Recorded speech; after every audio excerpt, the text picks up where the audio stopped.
ఆదాయపు పన్ను శాఖ పన్ను చెల్లింపుదారుల కోసం ఐటీ ఫారాలను అందుబాటులోకి తెచ్చింది. అయితే పదవి విరమణ తర్వాత పెన్షన్ పొందేవారు ఇన్కమ్ ట్యాక్స్ రిటర్న్స్ ఫైల్ చేయాలా అనే సందేహం కొంతమందిలో ఉంటుంది. ఈ నేపథ్యంలో పెన్షన్ పొందేవారు ఐటీఆర్ ఫైల్ చేయాలా వద్దా అనే విషయం తెలుసుకుందాం.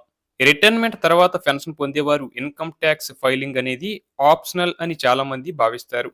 ప్రత్యేకించి ఎలాంటి శాలరీ ఇన్కమ్ లేనప్పుడు ఐటీఆర్ ఫైలింగ్ ను ఆప్షనల్ అని భావిస్తారు. అయితే చాలా సందర్భాల్లో పెన్షన్ ద్వారా వచ్చే ఆదాయంపై పన్ను విధించబడుతుంది. మొత్తం ఆదాయం, పన్ను విధానం, డిడక్షన్స్, ఆర్థిక సంవత్సరంలో చేసిన ఫైనాన్షియల్ ట్రాన్సాక్షన్స్ ఆధారంగా సీనియర్ సిటిజన్స్ కూడా ఇన్కమ్ ట్యాక్స్ రిటర్న్ ఫైల్ చేయాల్సి ఉంటుందని నిపుణులు సూచిస్తున్నారు.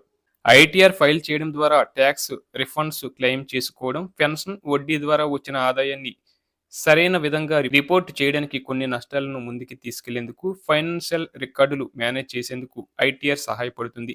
అలాగే పెన్షనర్స్ ఎప్పటిలోగా ఐటీఆర్ ఫైల్ చేయాలి? పెన్షన్ పొందేవారు 2026-27 అసెస్మెంట్ ఇయర్కు పెన్షనర్లు సాధారణంగా ఐటీఆర్ 1 ఫైల్ చేసేవారు. ఐటీఆర్ ఫైల్ చేయడానికి చివరి తేదీ జూలై 31, 2026.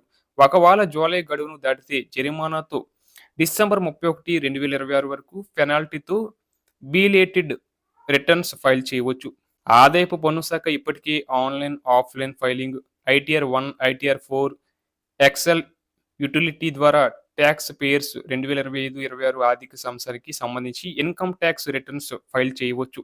అలాగే ఆదాయ పన్ను శాఖ ప్రకారం గత సంవత్సరంలో ఎప్పుడైనా 60 సంవత్సరాలు లేదా అంతకంటే ఎక్కువ కానీ 80 సంవత్సరాల కంటే తక్కువ వయసు ఉన్న వ్యక్తికి, రెసిడెంట్ లేదా నాన్ రెసిడెంట్ కాని వారు ఇద్దరికి ట్యాక్స్ స్లాబ్స్ ఈ విధంగా ఉన్నాయి.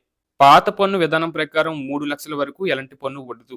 అలాగే 3 లక్షల నుంచి 5 లక్షల వరకు 5%, అలాగే 5 లక్షల నుంచి 10 లక్షల వరకు 20%, 10 లక్షలకు పైగా 30% వరకు ఉంటుంది. ఇక కొత్త పన్ను విధానం ఎలా ఉందంటే 4 లక్షల వరకు 0, 4 లక్షల నుంచి 8 లక్షల వరకు 5%, 8 లక్షల నుంచి 12 లక్షల వరకు 10%, 12 నుంచి 16 లక్షల వరకు 15%, 16 లక్షల నుంచి 20 లక్షల వరకు 20%, 20 నుంచి 24 లక్షల వరకు 25%, అలాగే 24 లక్షలకు పైగా ఉన్నవారు 30%కి పైగా ఉంటుంది.